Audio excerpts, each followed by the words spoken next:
حدیث سے تعلق رکھنے والے کئی صحافی اپنے قلم کی جنبش کے ذریعے مجلس اتحاد المسلمین کے بڑھتے ہوئے قدم اور ان کی کامیابی کے تعریف کو لکھنے پہ مجبور ہو رہے ہیں، اور مجلس اتحاد المسلمین کی آواز ہندوستان کے کونے کونے تک پہنچ رہی ہے، اور وہ ہندوستان کا پچھڑا ہوا، کمزور، ناانصافی اور مظالم کا شکار ہندوستان کی سب سے بڑی اقلیت سے تعلق رکھنے والا مسلمان، جو سب سے مایوس ہونے کے بعد مجلس اتحاد المسلمین پر اپنی ایک امید اور آس لگائے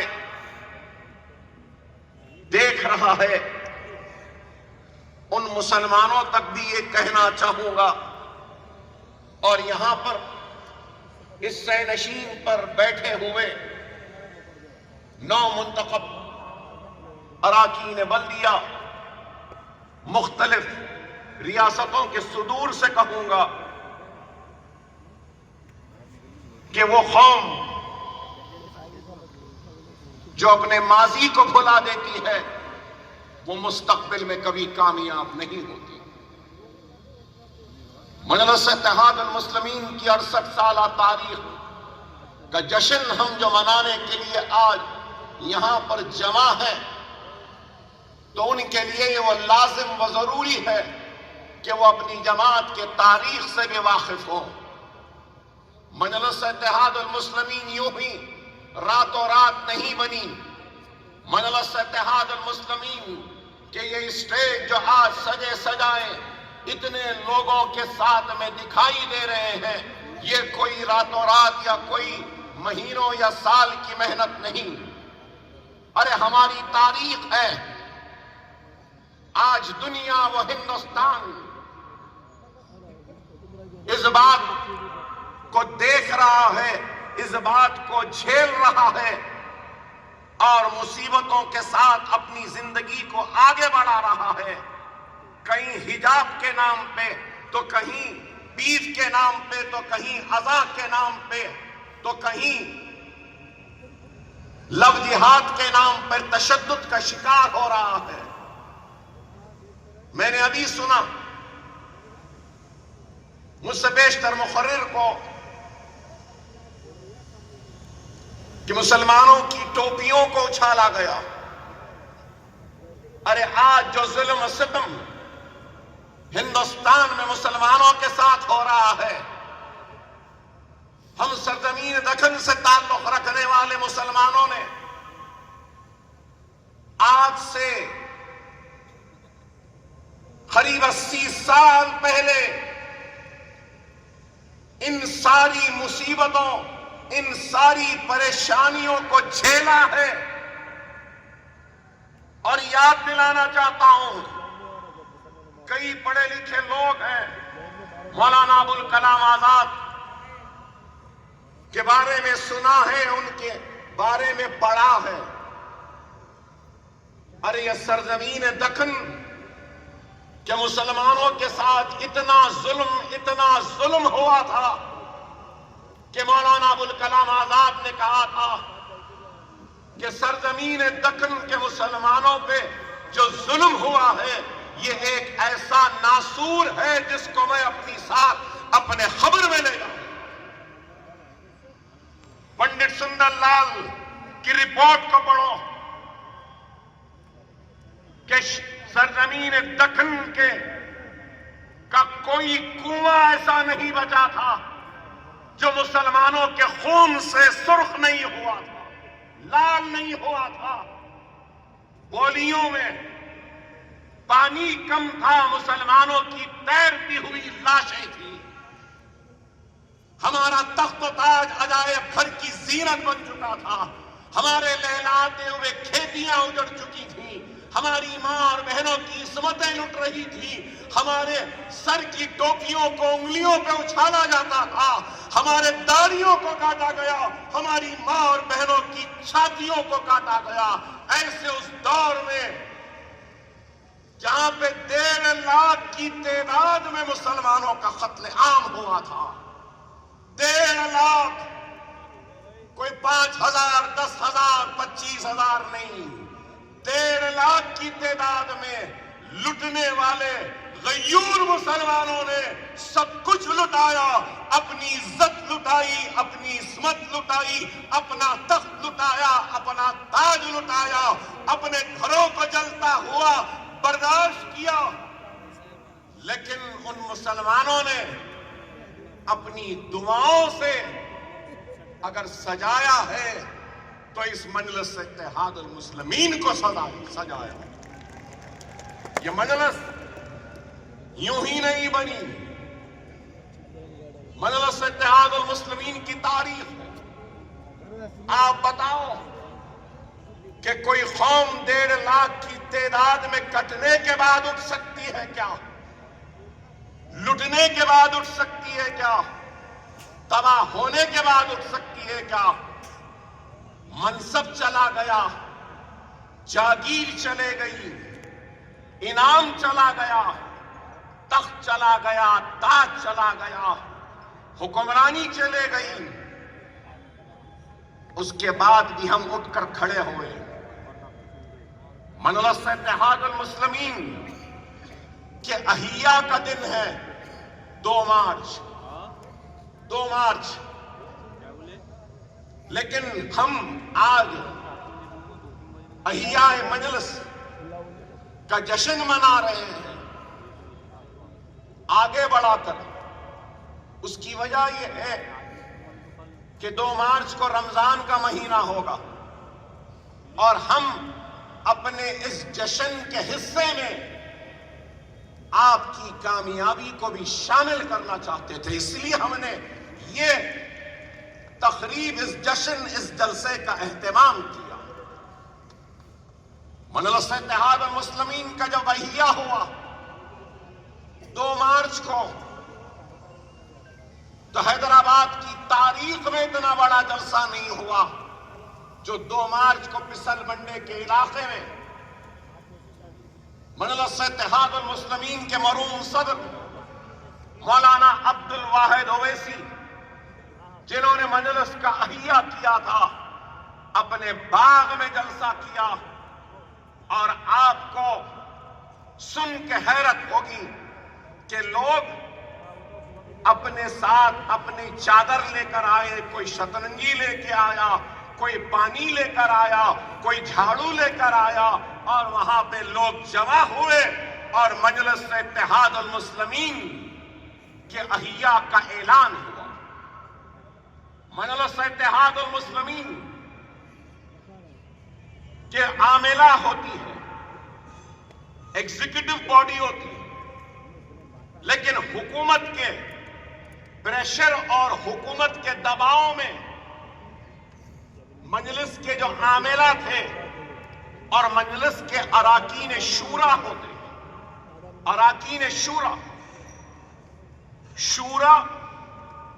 صدر کا انتخاب کرتے، طے ہوا تھا اس جلسے میں صدر کا انتخاب کریں گے شورا، لیکن سارے کے سارے شورا کے اراکین کو پولیس نے ڈرا کر دھمکا کر غائب کر دیا تھا۔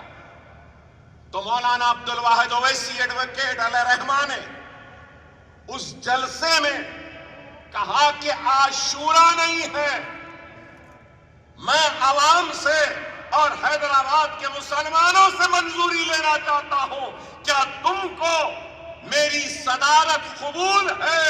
تو نعرہ تکبیر اللہ اکبر کے نعروں کے ذریعے حیدرآباد کی عوام نے فخر ملت عبد الواحد اویسی کو صدر مجلس منتخب کیا۔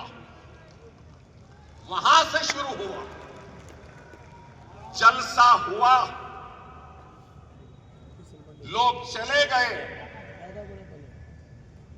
رات کے 2 بجے عبد الواحد اویسی کے گھر کو پوری پولیس گھیر لیتی ہے، گھر کی لائٹ کاٹ دی جاتی ہے، پانی کاٹ دیا جاتا ہے، ان کے بینک اکاؤنٹس کو ضبط کر لیا جاتا ہے، اور عبد الواحد اویسی کو ان کے گھر سے صبح فجر کے وقت گرفتار کیا جاتا ہے اور حیدرآباد کی جیل، چنچل گڑے کی جیل میں ڈال دیا جاتا ہے۔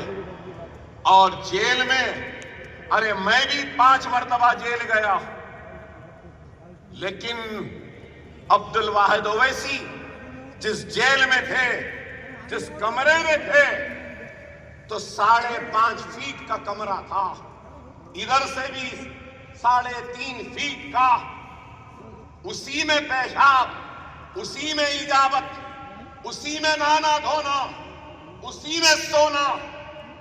1 سال تک جیل میں رہے، نظر بند رہے، قید رہے، گھر میں لائٹ نہیں، کھانے کو کھانا نہیں، پینے کو پانی نہیں۔ سالار ملت کہتے تھے کہ میں بولی سے جا کے پانی لاتا تھا، تو جب لاتا تھا اپنے مونے پہ رکھتا تھا تو یہاں پہ گٹھے آ گئے تھے پانی لاتے لاتے۔ لیکن حکومت ہند اور اس وقت کا وزیر اعظم جواہر لال نہرو بار بار اپنے قاصدوں کے ذریعے یہی پیغام بھیجتا تھا اور کہتا تھا کہ عبد الواحد اویسی سے کہہ دو کہ وہ کاغذ پہ لکھ کر دے دیں کہ مجلس اتحاد المسلمین سیاست میں حصہ نہیں لے گی تو ہم ان کو فوراً رہا کر دیتے ہیں جیل سے۔ عبد الواحد اویسی جب جیل میں گئے تو جاتے جاتے اپنے نوجوان بیٹے کو مجلس اتحاد المسلمین کا صدر بناتے ہیں۔ ابھی میں نے سنا ہے علی گڑھ کے ایک سابقہ طالب علم کو کچھ سناتے ہوئے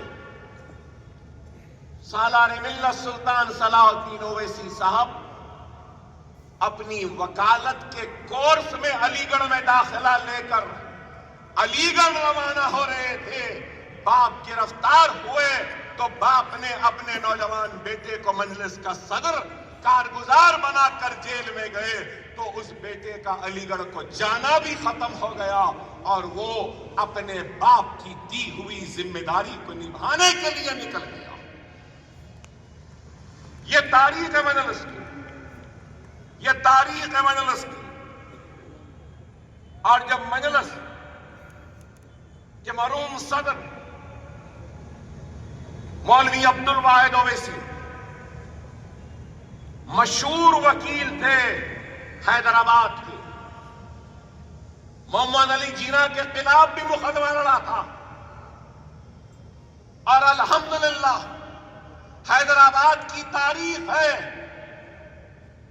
کہ مجلس کے مرحوم صدر عبد الواحد اویسی نے ایک مقدمے میں جناح کو بھی ہرایا تھا۔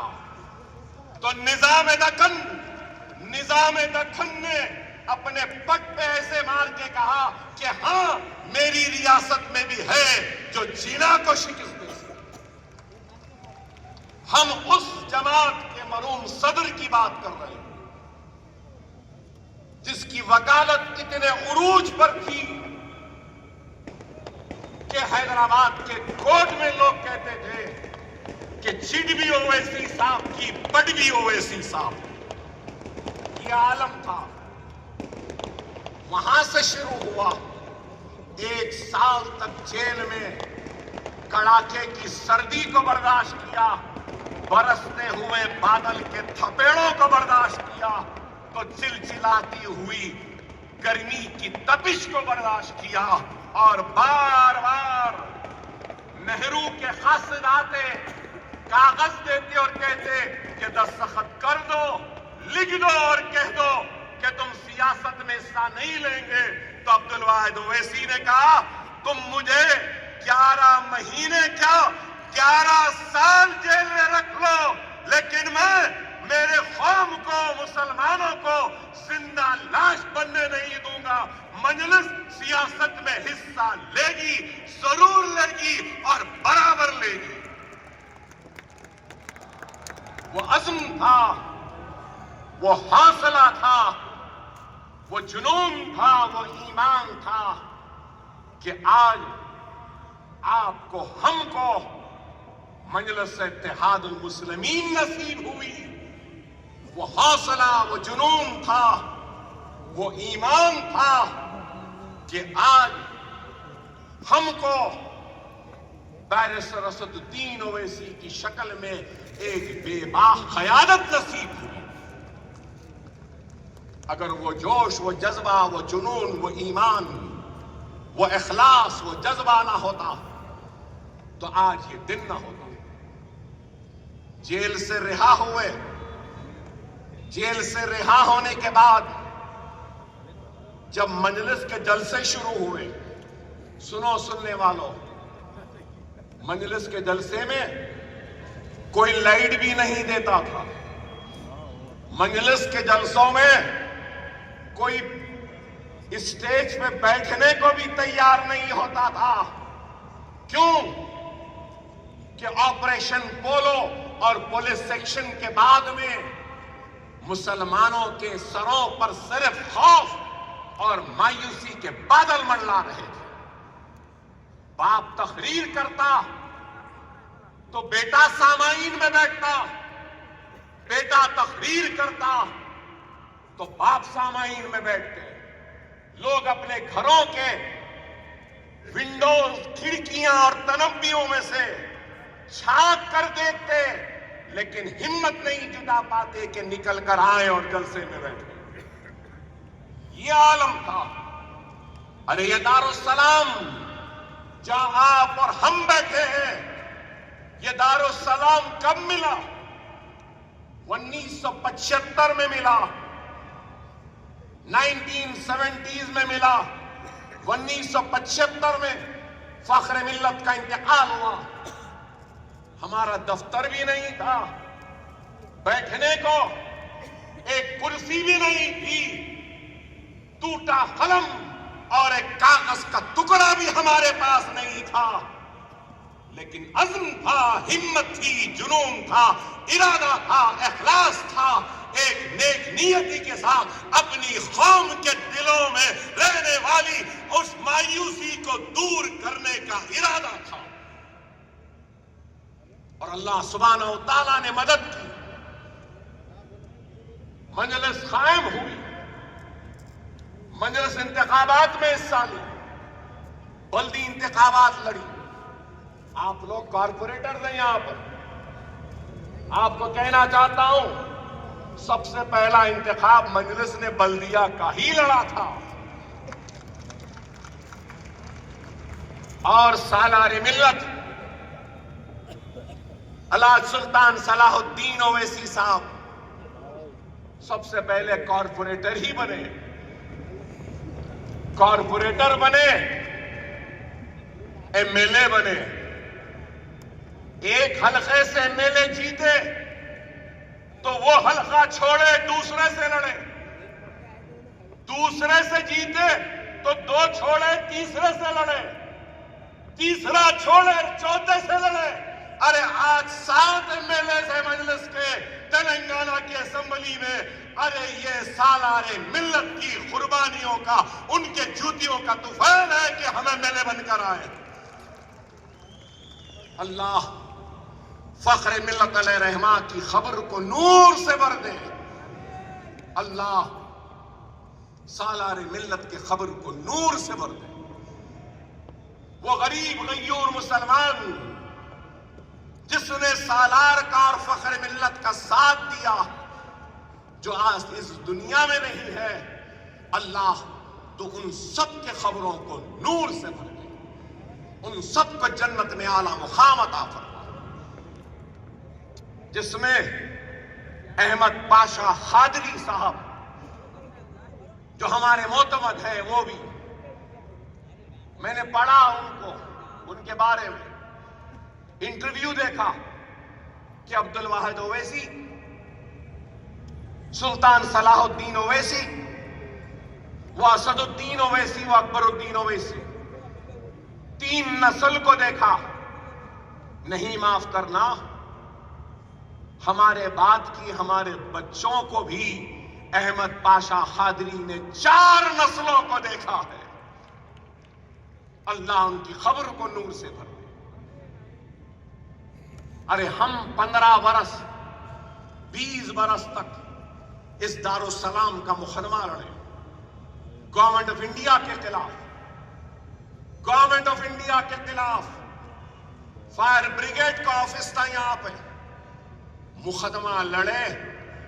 عبد الواحد اویسی وکیل تھے پیشے سے، اور دارالسلام کا مقدمہ جیتے، اور دارالسلام ملنے کے بعد وہ وہاں جہاں پردے ہیں، خواتین بیٹھی ہیں، اس راستے میں جانماز بٹھا کر نماز شکرانہ ادا کرنے والے کا نام سلطان صلاح الدین اویسی، وہ احمد پاشا قادری ہے۔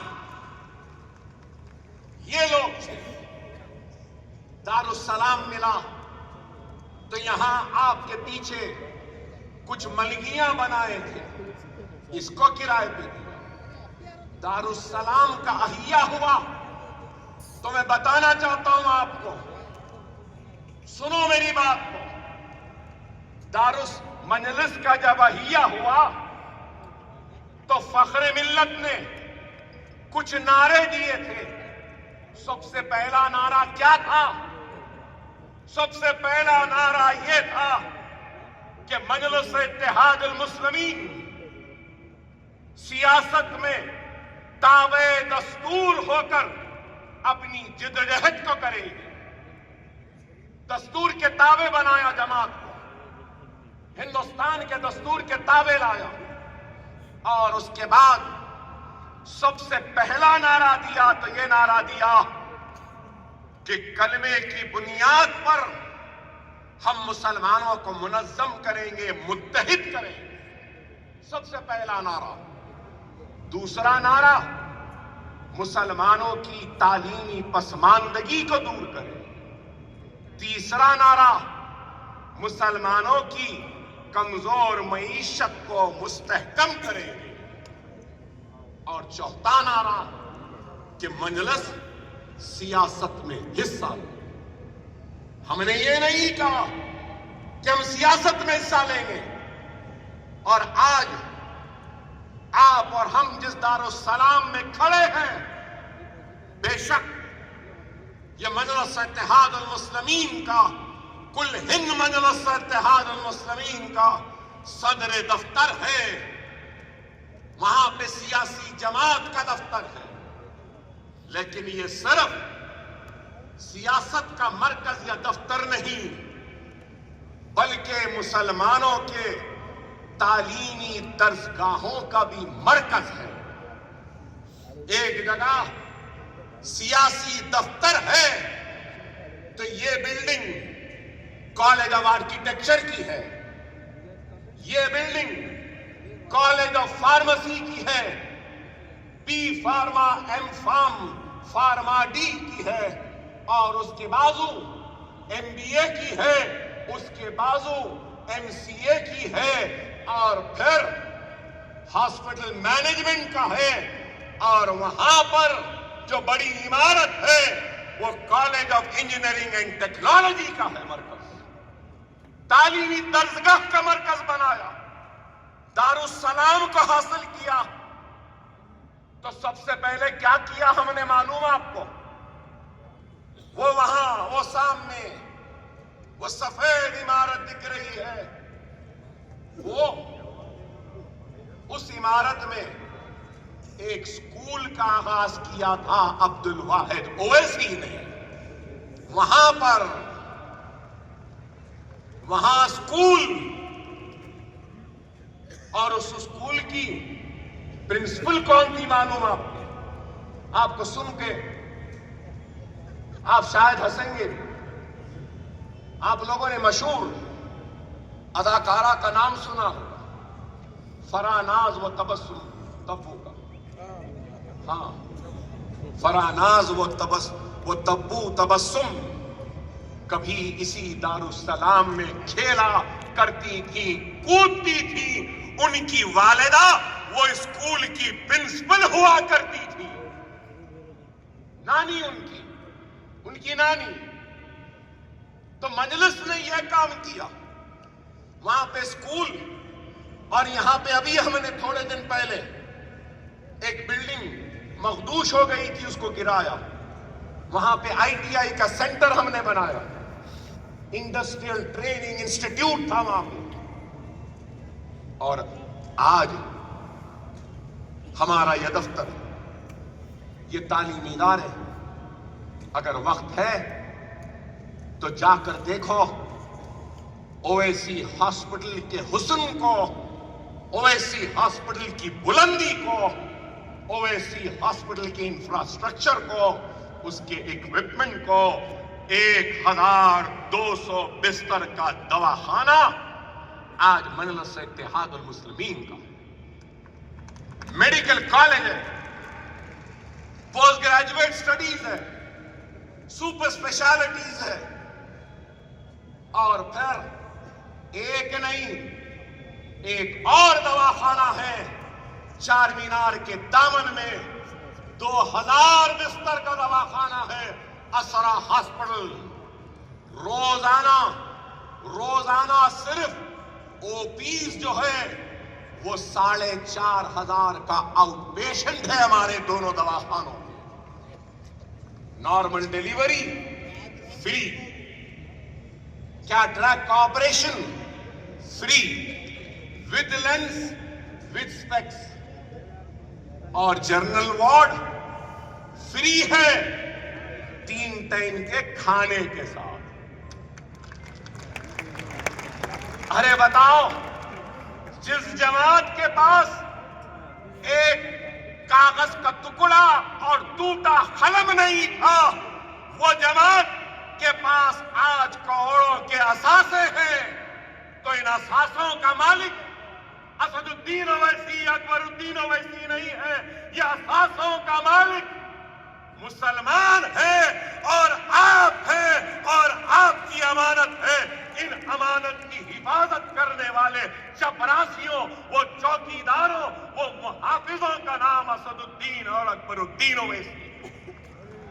یہ ہماری ملکیت نہیں۔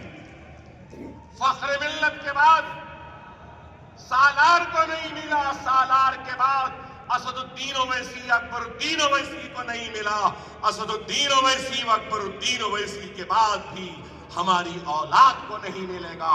یہ قوم کی امانت ہے، ملت کے اثاثے ہیں، اللہ اس کا مالک ہے، اور اللہ نے ہم کو منتخب کیا ہے اس کی حفاظت کرنے کے لیے۔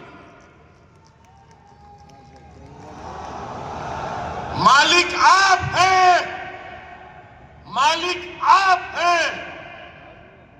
حیدرآباد کا مسلمان اس کا مالک ہے، اور اب ہندوستان کا ہر مسلمان بھی اس کا مالک ہے۔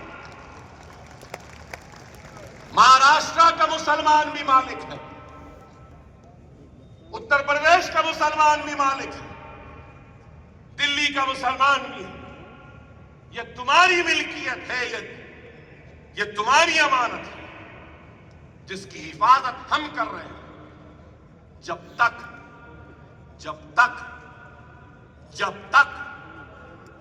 تک مالک کہے گا حفاظت کر، تو یہ چپراسیاں، یہ چوکیدارہ حفاظت کرتے رہیں گے۔ مالک کہے گا ہٹ جا، تو اللہ اس کے رسول کی قسم ہٹ جائیں گے۔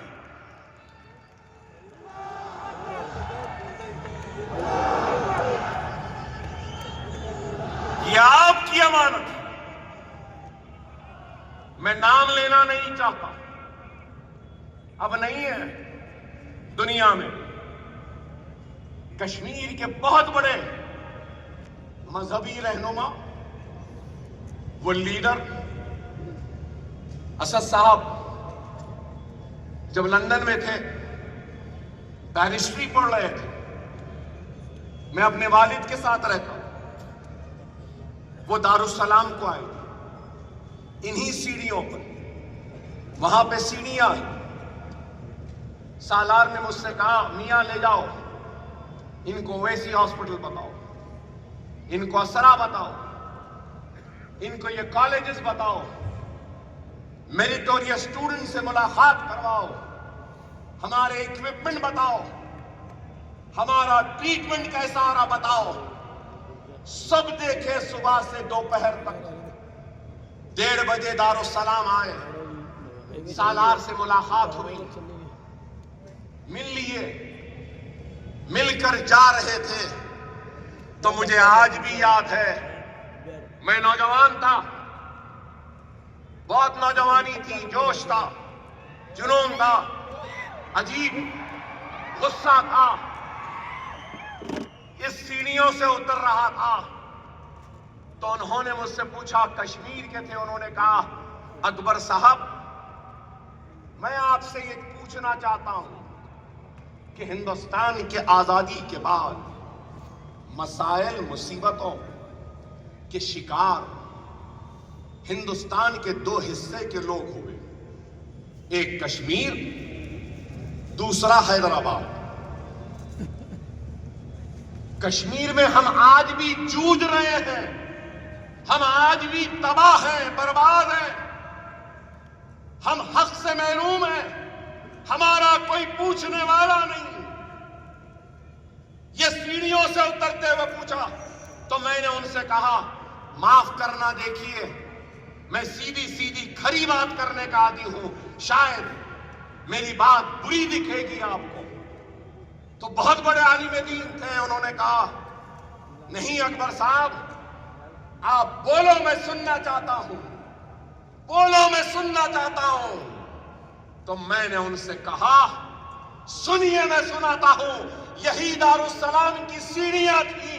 میں نے ان سے کہا ہم تخت کو لٹائے ہنستے رہے، تاج کو لٹائے مسکراتے رہے، عزت کو لٹائے ہم ہنستے رہے، عصمت کو لٹائے تو آنسو نہیں بہائے، ہم نے بستیوں کو جلایا تو کبھی ماتم نہیں کیا، چھاتیاں کٹی تو ہم نے غصے کا اظہار نہیں کیا، ہماری داڑیاں کٹی، ہمارے سر کی ٹوپیاں اچھلی، لیکن ہم اللہ سے مایوس نہیں ہوئے، اس لیے کہ ہم نے تخت کو لٹایا، تاج کو لٹایا، عصمت کو لٹایا، آبرو کو لٹایا، گھر کو لٹایا، سب کچھ لٹایا، اس لیے کہ ہماری نظر میں تخت و تاج، عزت و عصمت، آبرو و محلات سے بڑھ کر کوئی چیز تھی تو وہ ہمارا ایمان تھا۔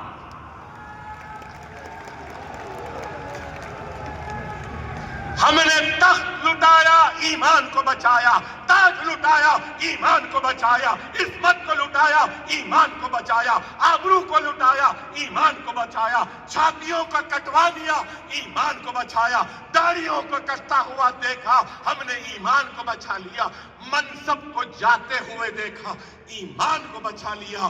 یاد رکھو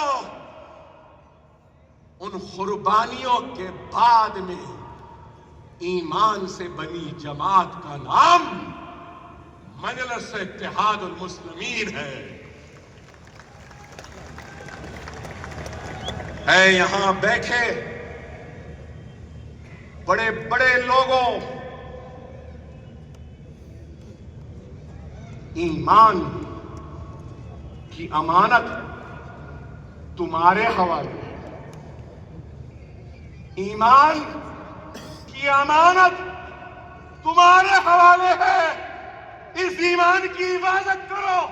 میں نے تو سمجھا دیا ہے اگر تم اپنی عہدے، اپنے رتبے اور اپنے مقام کے ساتھ بے ایمانی کرو گے، جماعت کے ساتھ بے ایمانی کرو گے تو میدان حشر میں تمہاری اور میری ملاقات ہوگی، تمہارے دامن کو پکڑ لوں گا اور تم گواہ رہنا کہ میں نے کہا کہ یہ ایمان کی امانت ان کے حوالے۔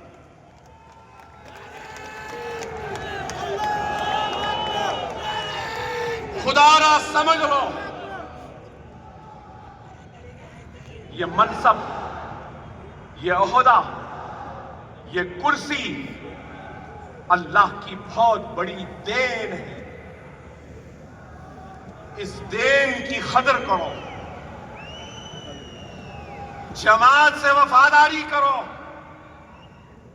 یہ جماعت یوں ہی نہیں بنی، لوگوں نے بہت کچھ کہا ہے، بولا ہے۔ کئی لوگ بولتے ہیں ہمارا خون دے دیں گے، پسینہ دے دیں گے، دولت دے دیں گے۔ اے یہاں پہ بیٹھے میرے بھائیوں اور بہنوں، اس جماعت کو ہم نے اپنے خون اور پسینے سے سینچا۔ بہت کم لوگ ہوں گے، اکبر الدین اویسی، واسد الدین اویسی نے اپنا خون دیا ہے اس جماعت کے لیے، اس قوم کے وقار کے لیے، عزت کے لیے۔ خدا را لاج رکھ لو ہماری اسلاف کی قربانیوں کو، لاج رکھ لو ان لٹی ہوئی عصمتوں کو، لاج رکھ لو ان لٹی ہوئی آبروؤں کو، لاج رکھ لو ان مسلمان بھائیوں کا جنہوں نے اپنے داڑھیوں کو کٹایا، لاج رکھ لو ان بہنوں کا جن کی چھاتیوں کو کاٹا گیا تھا۔ یہاں سے اگر چلتے چلے جاؤں تو 10 منٹ کا فاصلہ ہے بیگم بازار۔ بیگم بازار سے جب مسلمان گزرتا تو اس کی ٹوپی کو انگلیوں پہ اچھالا جاتا۔ کیا آج ہے کوئی مائکا لال سرزمین دکن میں ہماری ٹوپی کو اچھالنے کی ہمت رکھنے والا؟ کوئی ماں کا جنا نہیں ہے ابھی پیدا ہوا۔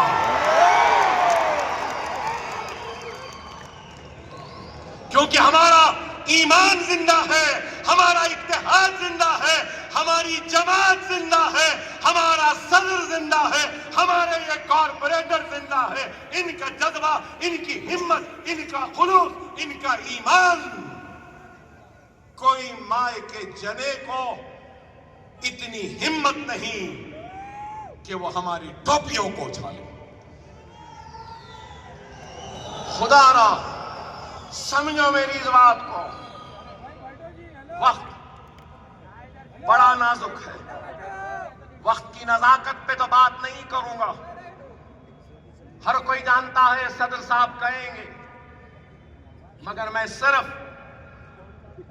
یہ بات ضرور کہوں گا، اللہ سبحانہ و تعالی قرآن میں ارشاد فرما رہا ہے کہ میں اسی کو آزماؤں گا جو میرا قریبی بندہ ہے۔ اور اللہ قرآن میں یہ بھی ارشاد فرما رہا ہے، میری آزمائش میں جو مجھ سے ناراض ہو جائے گا تو میں بھی ناراض ہوں گا، جو میرا شکر ادا کرے گا تو میں اس سے خوش ہوں گا اور نوازوں گا۔ ارے میرے بھائی، میری خوشی، میری مسرت کا کسی کو اندازہ بھی نہیں ہو سکتا۔